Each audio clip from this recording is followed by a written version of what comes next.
Hi, Althea. Hi, Anita. How are you doing? Good. How are you? So good to see you.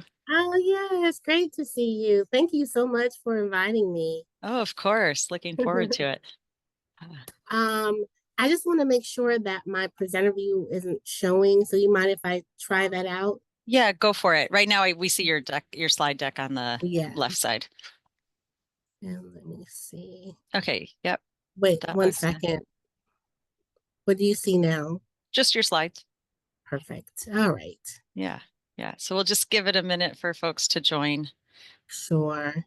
Uh, How have you been doing? Doing well, thanks. Yeah. Is it springtime in Nashville?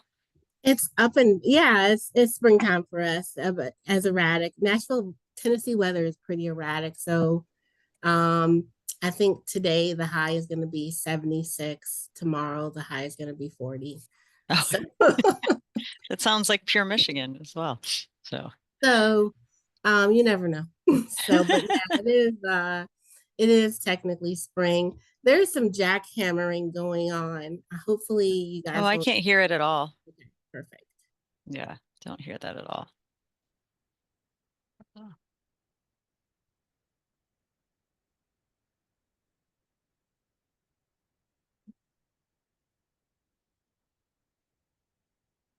Are you going to AAN or to the sleep meeting this year? I'm going to the sleep meeting, and Nice. then I'm actually co-chairing the pediatric sleep meeting, which is a biennial sleep meeting. So the last time we did it was 2023. Nice. It's always November, so it'll be November 2025. So by default, I'll be there too. Nice. Um, I'm excited about that. But I haven't been to a sleep meeting, a sleep meeting in so Yeah. long. So I'm pretty excited about that. Oh, that'll be a good one. Awesome. What about you? Yep, I'll be there. I'm not going to AAN this year. Uh, No, I haven't been to Much. AA in years, Yeah. over a decade probably. Yeah, it's been a while for me too. um, yeah, there's just so many meetings. Yeah, I they're You have to all in the pick and spring. choose. Yeah. Totally.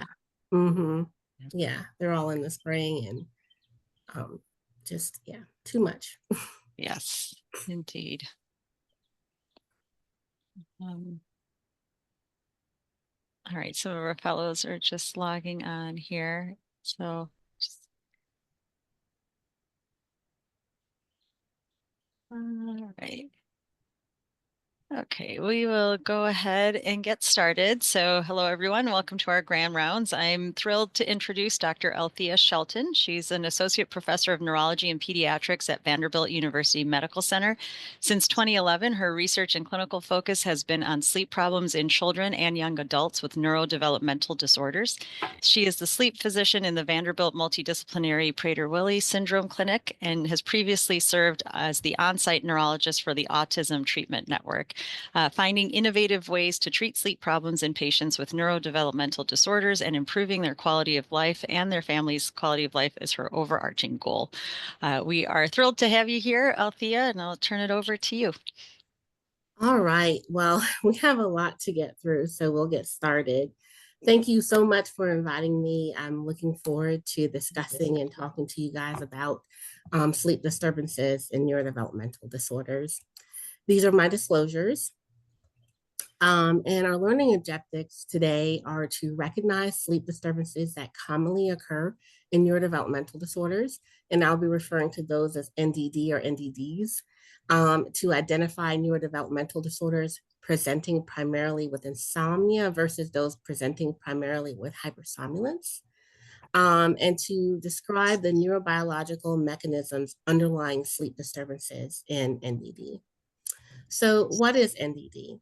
So, NDDs are neurodevelopmental disorders, and they're due to impaired growth and development of the brain. And that can be a wide range of mechanisms and a wide range of manifestations. So, syndromes such as Down syndrome, and we'll be primarily focusing on syndromes in this lecture. There could be neural injury, such as cerebral palsy, and there can be disorders where there is multifactorial causes like autism spectrum disorders. So just like NDD has multiple different presentations, the pathophysiology of sleep disturbance in NDD is multifactorial.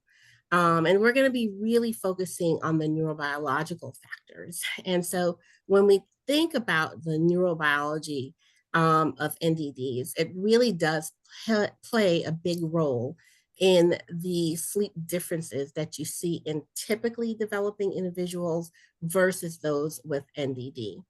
And this is why that when we look at sleep disturbances, the prevalence of sleep disturbances has been described to be as high as 86%. Sleep disturbances in this population are significantly higher than their age matched, typically developing peers. Sleep disturbances are included in many of the diagnostic criteria for the neurodevelopmental disorders. And sleep disturbances, unlike in typically developing children, and sleep disturbances and NDD commonly last into adolescence and adulthood. So even if you don't see children, I primarily see children. And I didn't say at the beginning, I see children. Most of my clinic patients are those with neurodevelopmental disorders. I actually keep my pediatric patients into adulthood. I think my oldest now is 27 with autism. But so they last into adulthood. So if you only see adults, you will eventually be seeing these patients.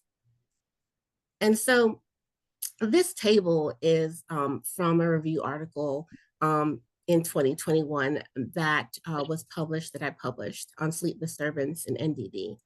Today, we'll discuss some, but not all of these disorders. So from the chart, you can see that individuals with NDD present with multiple sleep complaints, and that certain NDDs are known to present with certain sleep disturbances.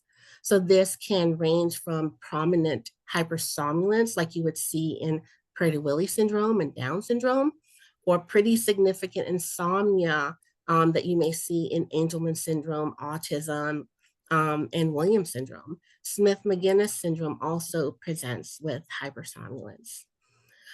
So let's move on and go ahead and discuss our first syndrome. And we're going to talk about Prader-Willi syndrome, which I'll just be saying PWS. And so I like to do cases. These are all patients that I have in my clinic, whether it be the Prader-Willi clinic or my main clinic. And so this is a 19-year-old man with a history of Prader-Willi syndrome who presents with episodes of uncontrollable sleepiness during the day. He originally presented at the age of 8 with poor behavior, snoring, respiratory pauses, and excessive daytime sleepiness. A overnight PSG was performed. He was diagnosed with obstructive sleep apnea. He had an adenotonsillectomy, and his repeat PSG showed resolution of obstructive sleep apnea. Now, in our PWS clinic, which is once a month, we see our patients every 6 months. So we continue to follow them. I continue to follow them to make sure that they're doing well. And so now at this visit, his mother reports that although his snoring has improved after adenotonsillectomy, his weight has improved for him. They've been very good about food management. His excessive daytime sleepiness never improved. And it's interfering with his current training program. And in Tennessee and probably in multiple other states, when you graduate with a special education degree, you can choose, or your family can choose, to move on to what's called a T2 training program, where you get, it's 3 years, so they can stay in until they're 21, 22, and they're trained in life skills, and they can be trained in a job. And his training program is training him to work in the laundry room at the Marriott.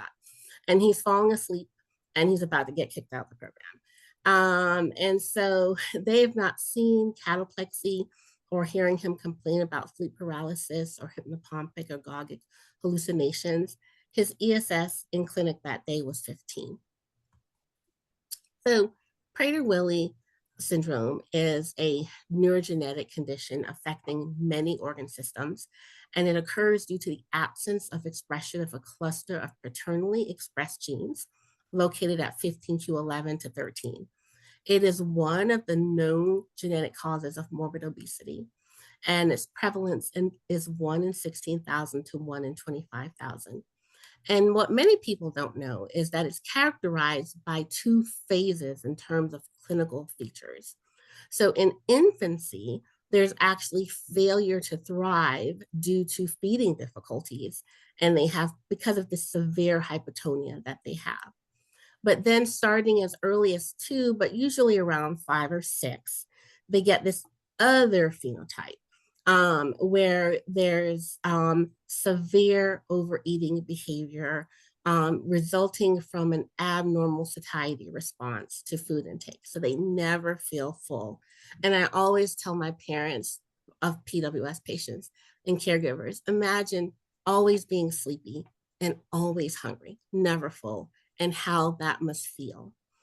Um, and so the prevalence of certain sleep disorders vary, but up to 80% of PWS individuals have some type of sleep disordered breathing, and up to 65% have excessive daytime sleepiness.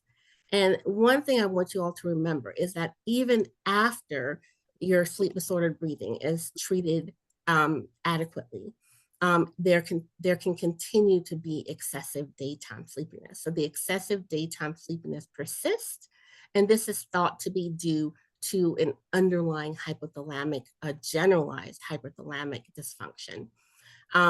The actual documented prevalence of narcolepsy is 35%. Um, but this excessive daytime sleepiness really does disrupt life. And so disrupted sleep, fragmented sleep in PWS presents in more neurobehavioral ways. So it disrupts school performance and may be associated with irritability and behavioral disturbances.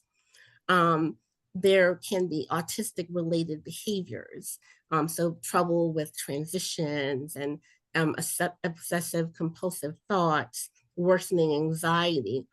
In addition, developmental milestones may be more severely delayed in individuals with untreated sleep problems, such as obstructive sleep apnea or untreated excessive daytime sleepiness. And so the take home point here is that behavioral problems in PWS are highly associated with excessive daytime sleepiness. Oftentimes, when I see parents and patients in the clinic, the only symptom that I'm hearing is a worsening of daytime behavior or lack of progression in whatever physical therapy, occupational therapy. They used to read on grade level. Now they're not reading on grade level anymore. And that's what pushes me to get some type of sleep diagnostic testing. They are not necessarily going to have restless sleep, or they may not even say that the patient is snoring. So you really, their behavior or their worsening in behavior is really sometimes the only presentation that you have that something is happening in sleep. Oftentimes, and 80% of the time, it's going to be obstructive sleep apnea. And so Sedke et al. Did a systematic review of 14 published studies. And in that meta-analysis, approximately 80% of children with PWS had obstructive sleep apnea symptoms, with a peak incidence of OSA between the ages of 3 to 6, which is similar to the general population. And central sleep apnea was more common in infants. And so the sleep apnea is the leading cause of sudden death in this population. And it's the most common cause of death is respiratory failure. Usually what happens is we have untreated obstructive sleep apnea, untreated central sleep apnea, and the patient gets some type of respiratory illness. And all our patients, when they have obstructive sleep apnea or sleep disordered breathing, when there's a respiratory illness, their apnea is going to worsen. But for them, given their low tone, oftentimes obesity, this worsening of apnea leads to sudden death. Another issue that is not really talked about very much is sleep hyperventilation in PWS. This occurs frequently, and this is primarily a disorder of ventilatory control. And there is a decreased compensatory response to low oxygen environments, as well as a decreased hypercapnic ventilatory response. This is thought to be due to the deletion of the nectin gene. And this nectin gene is within that deletion region, PWS deletion region. And loss of the nectin gene has been shown to cause, in mice, central apneas, irregular breathing, and a blunted respiratory response to hypoxia. And so we discussed that even when these sleep disordered breathing conditions are treated, that excessive daytime sleepiness will persist. And so, what's the pathophysiology? Let's discuss the pathophysiology of this. And so, there are two genes that likely play a big role. One is called SNORD116. And SNORD116 is actually a critical gene. It's thought to be the gene that causes the majority of the phenotypic features that you see in PWS. But recent research found that mice with the SNORD116 mutation show a dysregulation of orexin and hypocretin. And this actually leads to just a dysregulation of circadian rhythm. The other gene is MAGEL2 gene, and this is highly expressed in the suprachiasmatic nucleus, which is in the hypothalamus. We said that they had a generalized hypothalamic dysfunction. And so its expression cycles in a circadian pattern comparable to that of all of the clock control genes. And mice lacking MAGEL2 have been found to have hypothalamic dysfunction, including circadian defects that include fragmented and reduced sleep.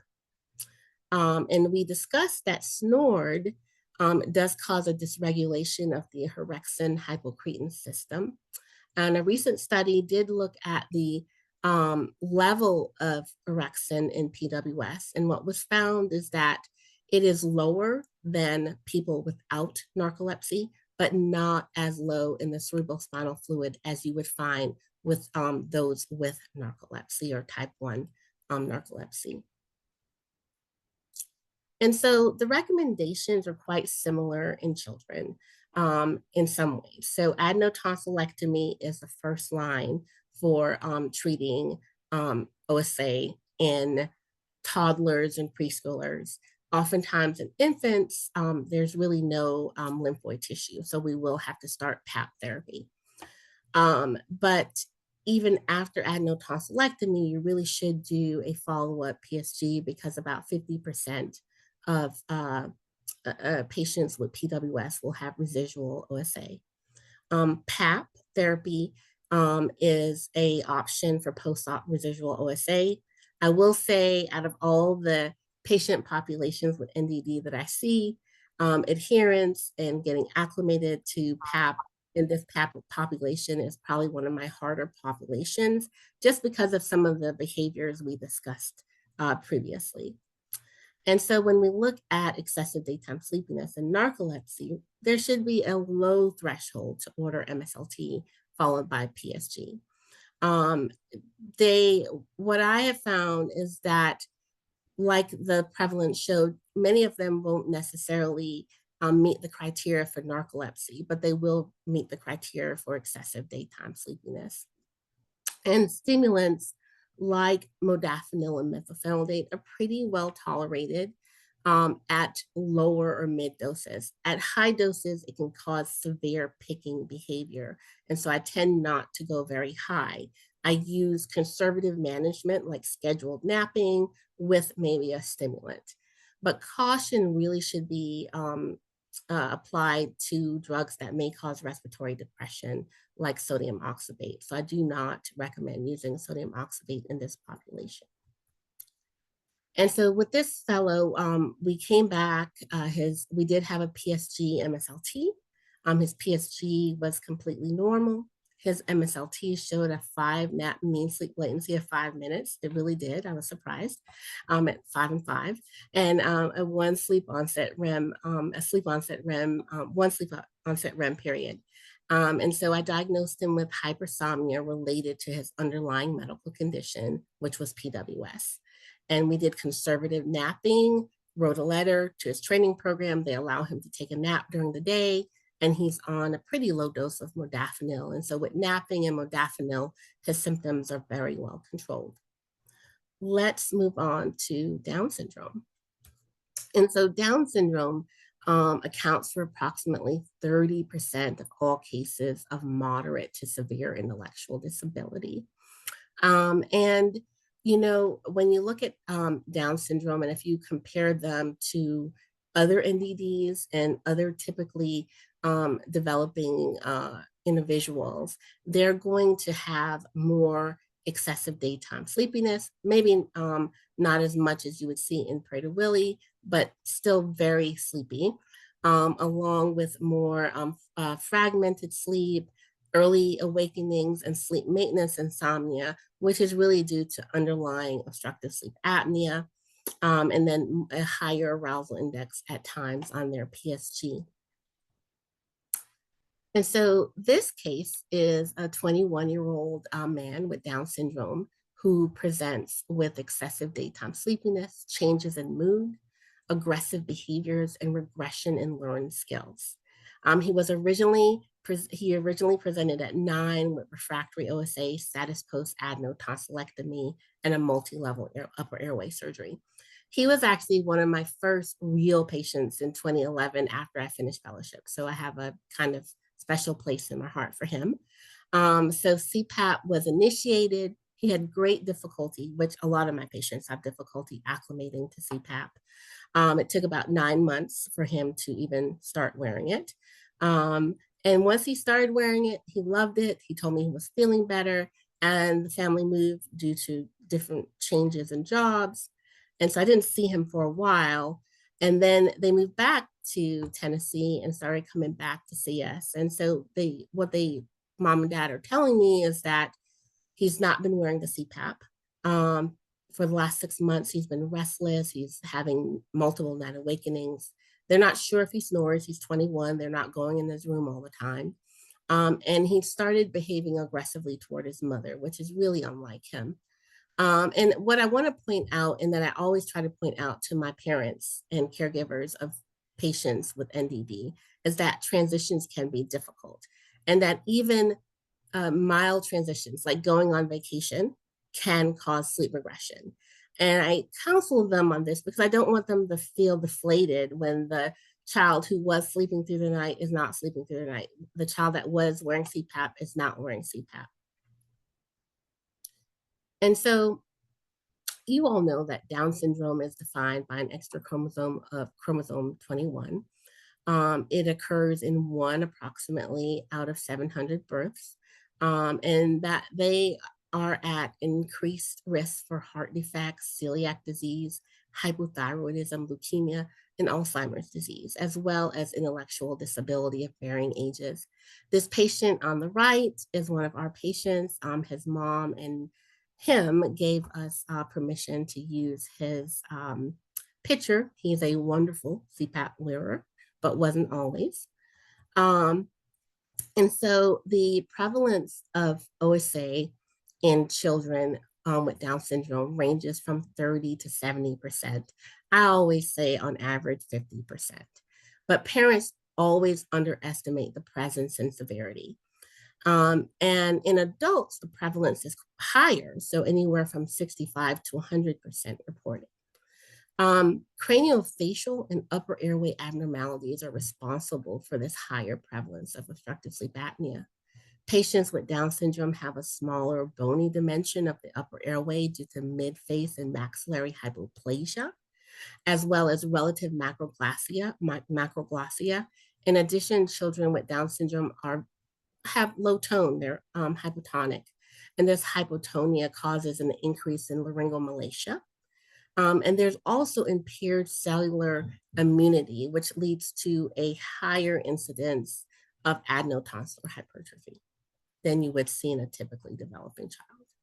And so the American Academy of Pediatrics recommends that all children between the ages of 3 and 4, but definitely by age 4, have an overnight polysomnogram. And I still meet children all the time that are 8 and 9 that they haven't had this done.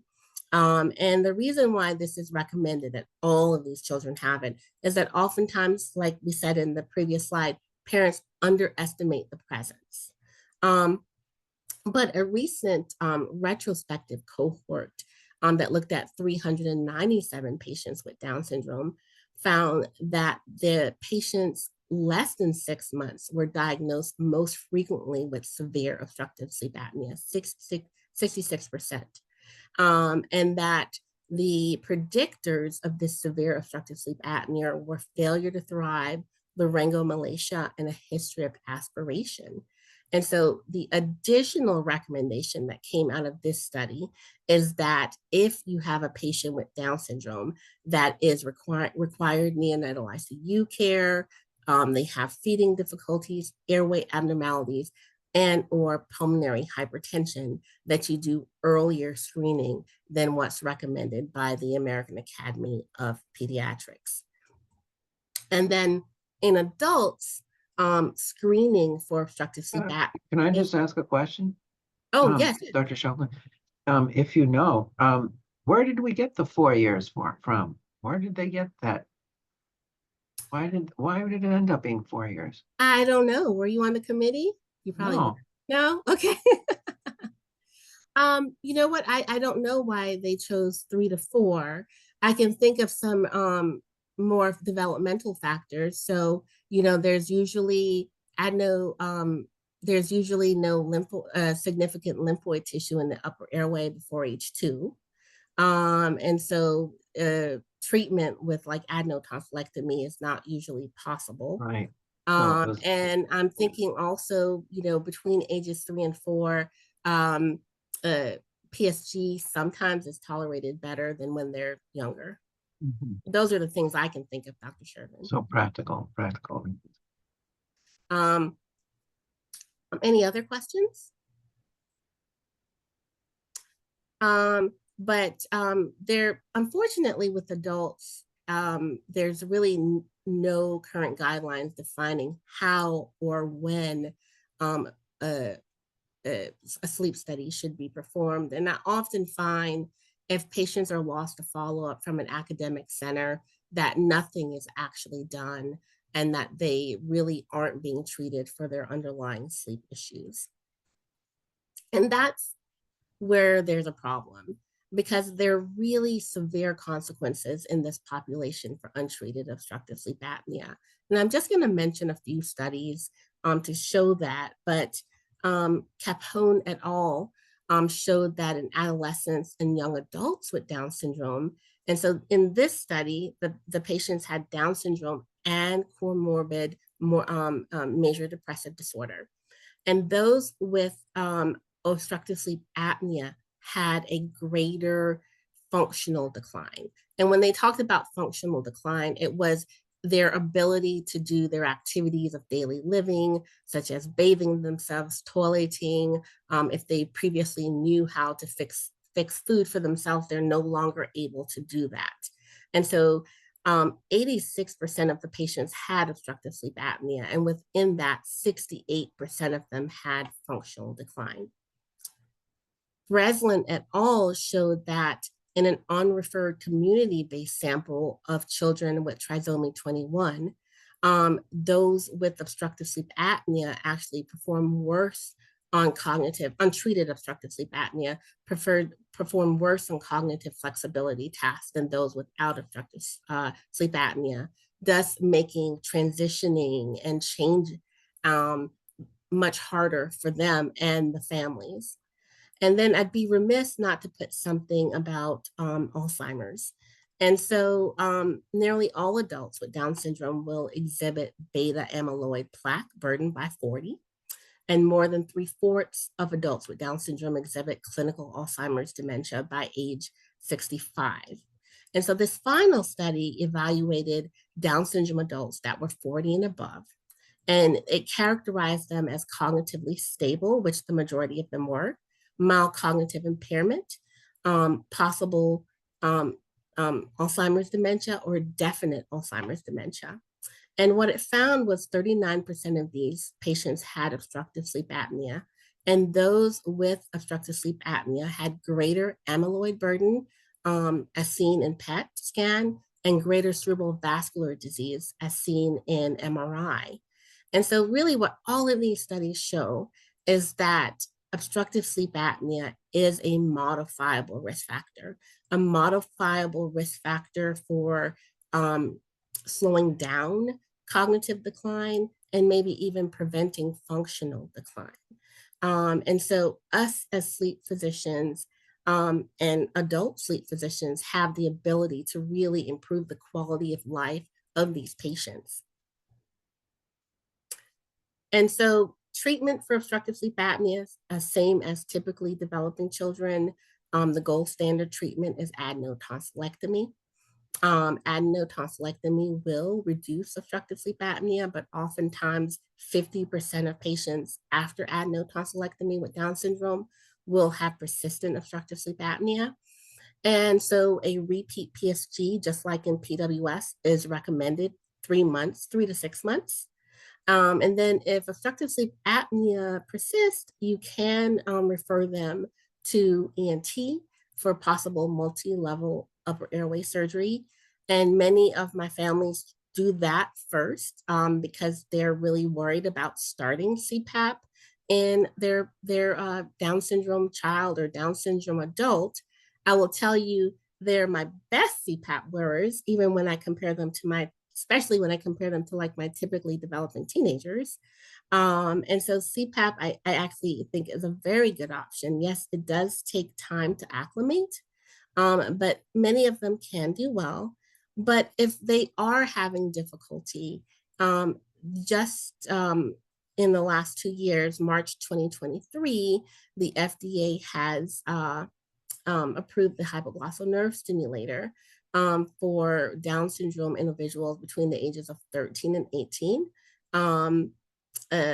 with severe obstructive sleep apnea, with the apnea-hypopnea index between 10 and 50, who are not tolerating CPAP or not benefiting from CPAP. I wanted to briefly go back to the case and then talk about acclimation very briefly. So for him, a repeat PSG is done because we hadn't seen him in quite a while. He does have obstructive sleep apnea. We start PAP using our acclimation protocol.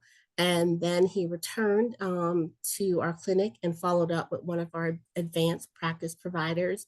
And so in our clinic, our advanced practice providers, they see our return patients. They often have more availability to see a quick return than we would have. And so in that visit, the adherence is 77%. And so I often share my patients, so they'll see the advanced practice provider, then they see me and we go back and forth. But many of our adult providers, they will give over full care to the APPs.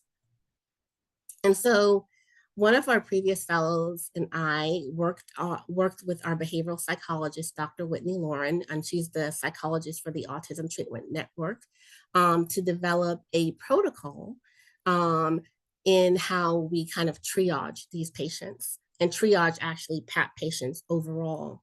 And it was published this past December. And Emily now is an assistant professor at Louisville. And so the way that we do it in our clinic, and this is just an example for people who are having difficulty with PAP acclimation, and we're very blessed because we do have psychologists that we can send them to, is if they are a typically developing teenager, we go ahead and we will refer them to a pediatric DME. We will start home desensitization using the mask and CPAP. They then follow up with the APP. And if they're doing well, they go on to PAP titration. And what we were finding is if we did a PAP titration right away, we were having so many studies that failed and they weren't tolerating them. And then what we do with our kids who are less than 4 or any child with a neurodevelopmental disorder, so child or adult, so she'll see a child or adult, is we will we refer them to a pediatric friendly DME. We'll get a specific type of mask that we recommend. And then they only bring the mask and they see our psychologist, Dr. Whitney Lauren. And they work on mask desensitization when she feels like they're able to wear the mask. But some of these kids, because of their severe sensory issues, won't even put on a CPAP mask. And so once they have that, we will start getting them acclimated to the air with the CPAP. They will follow up with the APP again. If they're doing well, they'll go on to PAP titration. In our middle children, it really depends on what, so ages 4 to 11 without sensory issues, it really depends on what the parent thinks they need. I sometimes will refer them to Dr. Loring, but oftentimes we send them home with this handout and we go over it thoroughly in clinic and we talk about how to acclimate to CPAP. And so one of the reasons that this works is we have relationships with certain durable medical equipment companies that these are the ones we call pediatric friendly. And we have an understanding that children take time to acclimate to CPAP.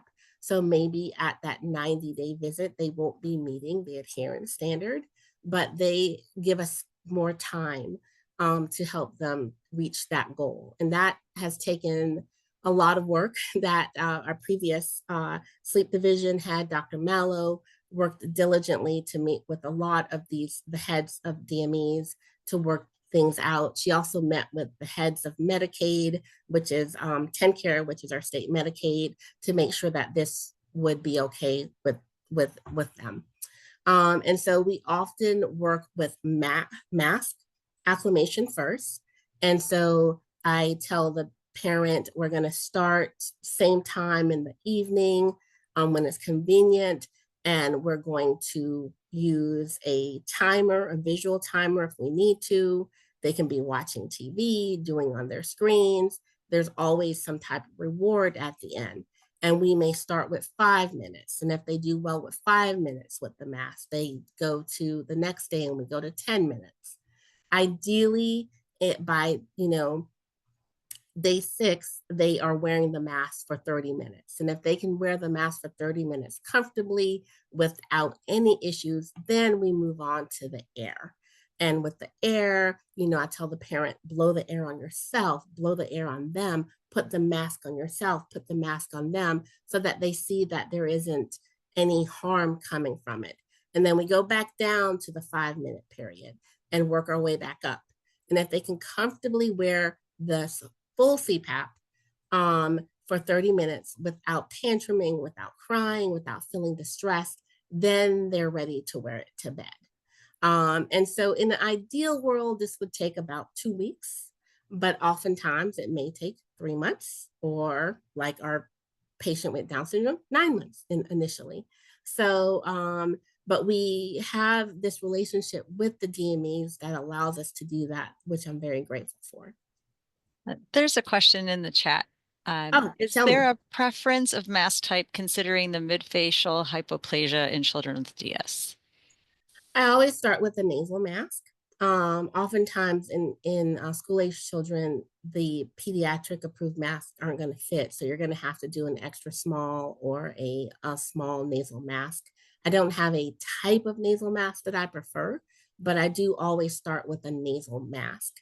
Now, it's not that a full face mask is completely contraindicated, but I start with the nasal mask in the hopes that if they are mouth breathers, and this is truly a habit, that once they're able to breathe very nicely through their nose, that they will learn to close their mouth and not need a full face mask.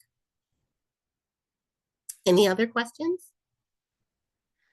Yeah, I guess I just had some logistical questions about like, it sounds like you have a really nice workflow, but I was wondering, like, you had to get buy-in from both the medical equipment company and the insurance company, and it sounds like your insurance company's, at least Medicaid, is allowing leniency and not like the strict, yeah. Yeah, so they're allowing leniency. So when we write our orders, we write them for like acclamation purposes only, in big bold letters. These were all things that we agreed upon. Um, Not only did we meet with this didn't come easily, guys. Like this took years. Not only did we meet with Medicaid, we also met with Blue Cross Blue Shield of Tennessee. So we tried to meet with as many insurance providers as possible to explain why we were doing it this way, why we needed to do it this way, along with getting a handful of DMEs, about 5 of them, that we knew would be comfortable seeing children and willing to work with us. It took, I would say, I remember these meetings taking 2 to 3 years. It wasn't like, oh, we're done in a year, because these are insurance companies and durable medical equipment companies, and we're asking them to do something that they don't usually do. Yeah. And then so they get the machine before they even ever have a CPAP titration. So you just put on like 4 centimeters and just for the airflow. So, because one of our selling points was we were ordering these titration studies, and they were not tolerating the titration studies, many of them, and the requirement is to order the titration study before you can get the CPAP, and so really we're getting them acclimated to PAP and then doing the titration study. So they're still having the titration study. It's now the titration study is actually useful versus before when they weren't. There'd be fighting, crying, screaming, all the things that the text would write in and not get done. So, yeah. Thank you. So let's move on to Williams syndrome, and I'm gonna probably go a little faster because I do want to get through as much as I can.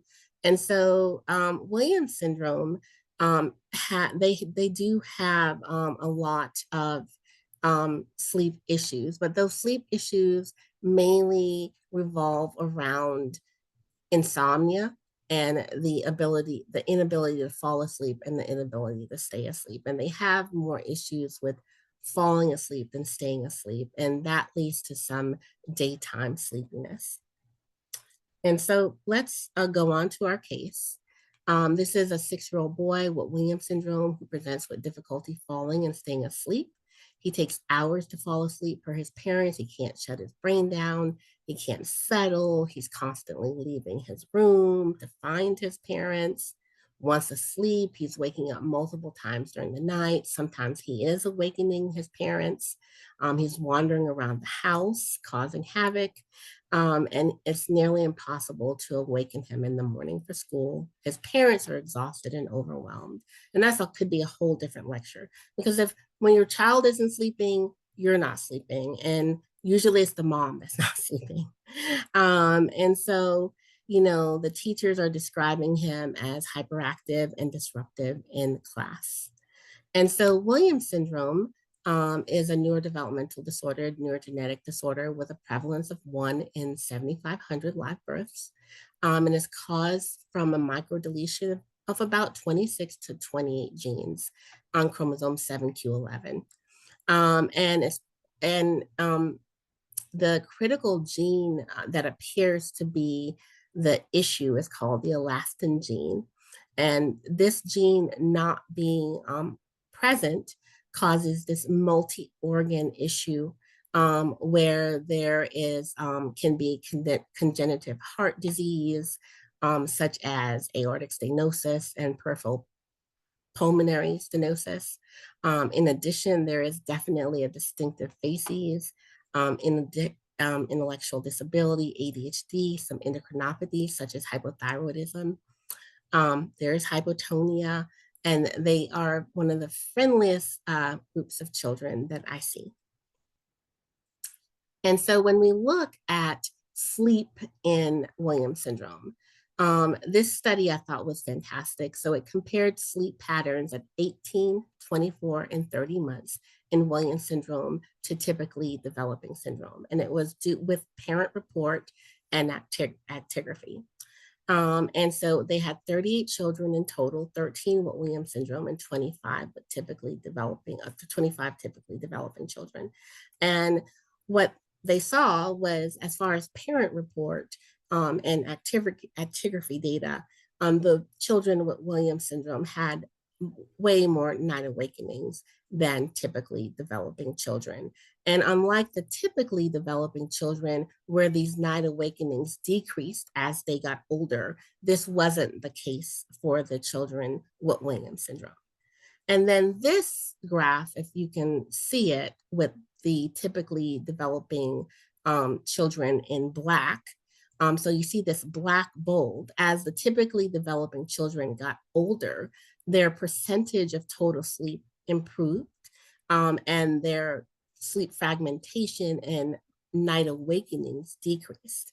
And this did not happen in children with Williams syndrome. So unlike typically developing children where night awakenings can improve, this is not the case for children with Williams syndrome. And one of the reasons may be that their levels of melatonin and cortisol are different than typically developing individuals. And so this study looked at melatonin levels and cortisol in children with Williams syndrome and those that were typically developing. And what it found was that at night, patients with the Williams syndrome group had a shallower dip in cortisol. So their cortisol actually stayed elevated, as elevated as it was in the afternoon. So if this is Williams syndrome right here, this is your typically developing syndrome right here, typically developing individuals right here. Red is the afternoon. So you see that cortisol is high, which it should be, but it's even higher in your Williams syndrome group. And at night or bedtime, the cortisol levels were still as high, whereas in your typically developing children, they had a nice dip in cortisol levels. And you look at melatonin, and in your typically developing children at bedtime, there was a nice spike in melatonin levels versus that with Williams syndrome, where it's just stayed the same. And so there wasn't an increase. And so their sleep difficulties may be related to this. And so this meta-analysis talked about, well, how do we treat sleep disturbances in Williams syndrome? And so one of the things I wanted to point out is that it found that 48, another meta-analysis found that 48% of patients with WS have anxiety, and that, of course, there's a high percentage of ADHD. And so really starting from birth, the parents should really have early sleep education on behavioral interventions, and also consider mental age-appropriate CBTI, addressing bedtime fears and phobias because of that anxiety. And they also looked at medication usage, like what really worked. And surprisingly, what worked the best and what parents thought worked the best was melatonin. 79% of patients really melatonin, and actually from that previous study, that makes sense. 79% of parents found it helpful. Anecdotally, clonidine and guanfacine actually helped also. And if you know literature, clonidine and guanfacine really are approved for ADHD, kind of the impulsivity, helping to calm down. And so since a big proportion of this population has ADHD, clonidine and guanfacine helping also makes sense. And so the patient is counseled on how to improve sleep and the environment. We talk about non-stimulating activities. I don't have time to talk about heavy work, but it's an occupational therapy concept. meaning that when a child has ADHD, they have an issue with self-regulation. So they don't really know where their body is in space. And because they don't know where their body is in space, or their brain doesn't know where their body is in space, they really can't settle.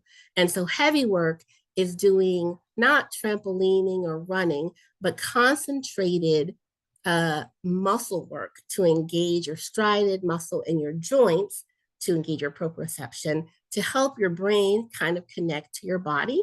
So simple, if they're young, I may have them load a basket, a laundry basket full of books, and put it on a towel or blanket and pull the books. So it's like concentrating, pulling, using your upper extremity muscles. If they're older, I may have them do wall push-ups. And so it's engaging your striated muscle, mainly in your upper extremities and your proprioception, joints, to then help your brain kind of know where your body is in space and help you self-regulate. And so that actually I find works a lot. There's great occupational therapy sites that talk about different types of heavy work. I even use it in my older kids, typically developing, and the boys love doing push-ups at night before bed to help them fall asleep, to kind of get them to calm down. And then we do a brief trial of graduated extinction, and we use the bedtime pass. And the bedtime pass, I don't know if you guys know or use the bedtime pass in your pediatric patients, but it is from a study, and basically the child gets a pass. And so they do get the autonomy to leave the room. If they want to leave the room, they have to give the patient the pass. But if they don't use the pass and they stay in their room in the morning, there's some type of reward. So it gives them the autonomy if they really feel they need to leave, but they also have the ability to get a reward if they stay. I did order an overnight sleep study because he was waking up so much, but it was normal. They implemented some of the behavioral changes, and he began to fall asleep in 1 to 2 hours instead of like 3 to 4, which is good. You take your wins. And then we started melatonin, and that was really, they were concerned about starting melatonin. Oftentimes, at least in our area, pediatricians scare parents about melatonin. But I will say I have some parents that are like, I've been giving him 60 milligrams of melatonin and it's still not working. And I'm like, oh my God, like, why did you do that? So I do understand the issue that a lot of our pediatricians in our area have. And why they don't want them starting melatonin without seeing a sleep physician first. And so our final case will be on Angelman syndrome. And Angelman syndrome is another one where you're going to have insomnia. And they have lots of difficulty falling asleep. They also have some sleep maintenance insomnia. Sometimes the sleep maintenance insomnia is due to the fact that they're having seizures. And in the consensus guidelines, an abnormal sleep-wake cycle and diminished need for sleep are considered to be associated features for Angelman syndrome. And so this little girl is not 3 anymore. She's actually a teenager now, but this is a 3-year-old girl with Angelman syndrome who presents with difficulty maintaining sleep. She's falling asleep great in 10 to 20 minutes, but she's waking up 3 to 4 times a night. Her dad, who has custody, says she wakes up and she cries and she has some brief eye openings, or she'll sit up in bed and laugh and play. And she's leaving her room, and her parents are really afraid that she'll get hurt. And they deny her having any symptoms of sleep disordered breathing. And so given her problems with sleep maintenance and abnormal nocturnal spells, and that was kind of these abnormal arm movements that they were talking about, I went ahead and ordered a full head along with the PSG. And a full head is not reimbursed, but I do order it for patients that I think that need it. And I trained in epilepsy before I trained in sleep. And so I know how to, well, we're neurologists, so we know how to read EEGs, but I also did an extra training in reading EEGs.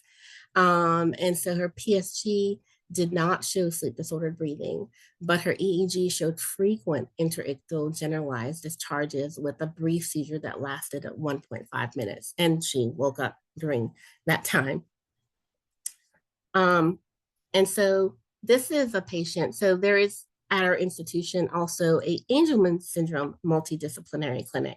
And I'm not part of that clinic, but this is one of our patients in that clinic, and his mom agreed for us to use his picture. And so Angelman syndrome, they have many characteristic features, and this is due to a deficiency in ubiquitin protein ligase 3A, UBE3A. And that is a gene for which the chromosome 15q11, they also have a 15q11 deletion, but it's maternal deletion. And so this UBE3 is not expressed. And so what you'll see is that there's severe intellectual disability, speech impairment, ataxia, epilepsy, of course, sleep problems, and behavioral problems.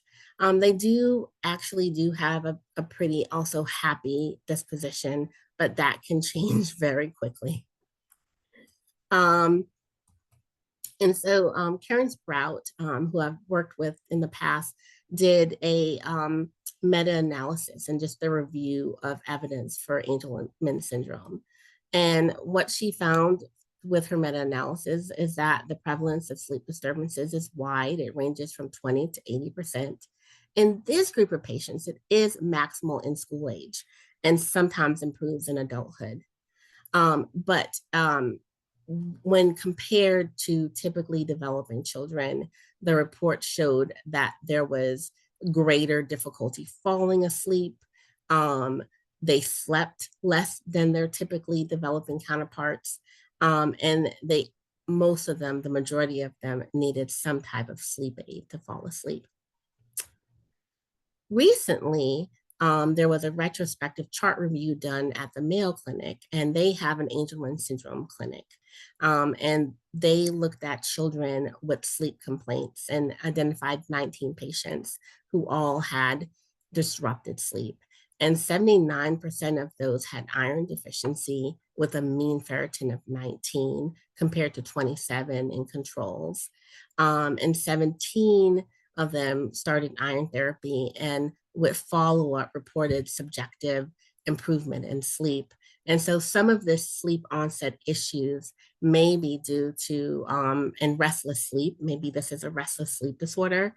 And we should be checking ferritin more, which I had not been doing because it's difficult to get a blood draw from these patients. But I am now including it more in my workup. Now, is there some type of circadian dysrhythmia caused of UBE3? And the studies are inconclusive. So both of these studies were published in the same year, by the way. So there's this one study that came out by Christopher Illen et al. And this study showed that there was no circadian disruption, but there was a reduced overall nighttime sleep pressure. So they were saying the issue was in process S, so they were not building up sleep pressure, not building up sleep drive, and that this was the issue. The second study, which came out in the same year, found a different finding. It found that the ubiquitin ligase, so UBE3, interacted with the central clock components BMAL and BMAL1 and BMAL2, and that the activation of this elevated BMAL levels in the brain regions that control circadian behavior. So their theory was that this was a circadian issue and that it was presenting more like a delayed phase response. So what is it? Is it problem with sleep drive or sleep pressure, or is it really a circadian issue? Maybe it's both. But same year, published, but two different findings. So it's still inconclusive. And there's many of these patients do have epilepsy. Approximately 98% of patients with Angelman syndrome will present with epileptic seizures. This disrupts architecture and alters REM sleep, causes sleep fragmentation. Conant et al. Found that 69% of patients with AS and epilepsy reported sleep problems, and that the severity of seizures correlated with sleep disturbances. And you would ideally like to consider doing a 21 lead EEG. In my very, very early stages of fellowship, I did research looking at, we had a bunch of Angelman syndrome sleep studies, and I looked at their 6 lead EEG versus their full lead EEG to see if I could pick up signs of interictal discharge and or seizure.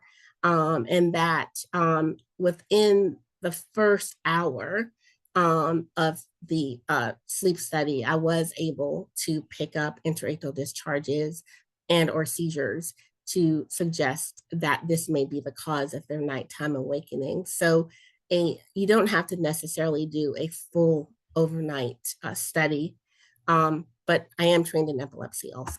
But you are able to do a smaller, less invasive study and maybe pick up the evidence of potential seizures. And this is a consensus statement on how to establish care for Angelman syndrome. And so when they looked at night awakenings, and they said you should consider a PSG with a full head, also get a ferritin level.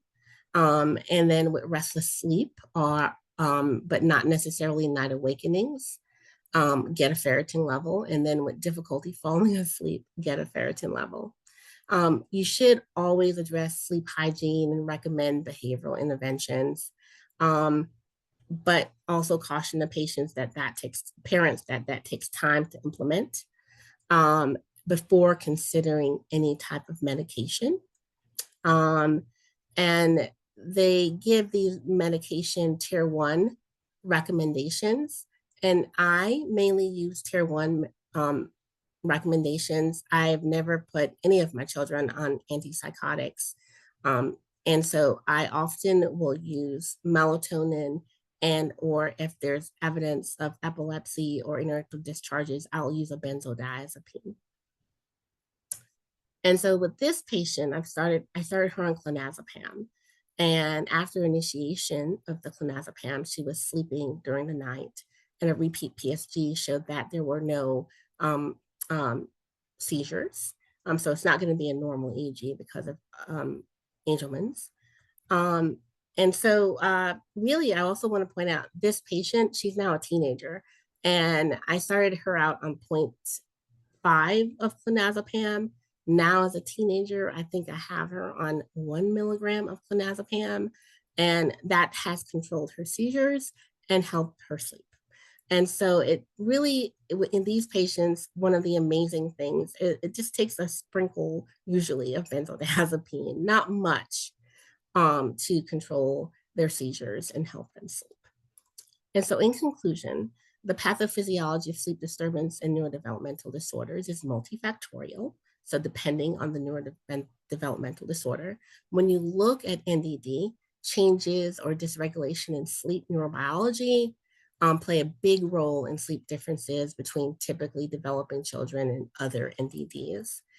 The clinical presentation of sleep disturbance is an amalgamation of all the co-occurring symptoms and conditions. And so really, you're going to have varying interventions maybe required to treat sleep and behavior problems with different developmental disorders. And so the main point is you really need to look at the neurodevelopmental disorder that you're treating and think about the possible underlying neurobiological causes, genetic causes, and from there, consider treatment. Thank you. Thank you so much. That was fantastic. I know people shared their questions along the way. I don't see any new questions in the chat. There are some kudos to you in the chat, though, so please do take a look at Thank those. you. I appreciate it. Yeah, of course. I don't know if anyone has additional questions that they'd like to ask Dr. Shelton. Yeah. So I love treating patients with neurodevelopmental disorders. I love seeing them grow into adults and what they can do and accomplish. But I don't think you guys are amazed because you're sleep physicians, but improving their sleep improves their quality of life so much. It lets them be able to achieve more than they would have. And I know that probably educators and psychologists think I'm crazy when I say that. That's great. Thank you again. Thank you guys. Thank you for inviting me. I really do appreciate it. Thank you. Yes, of course. Oh, it was a wonderful talk. Thank you again. Thank you. All right. Bye-bye. Bye.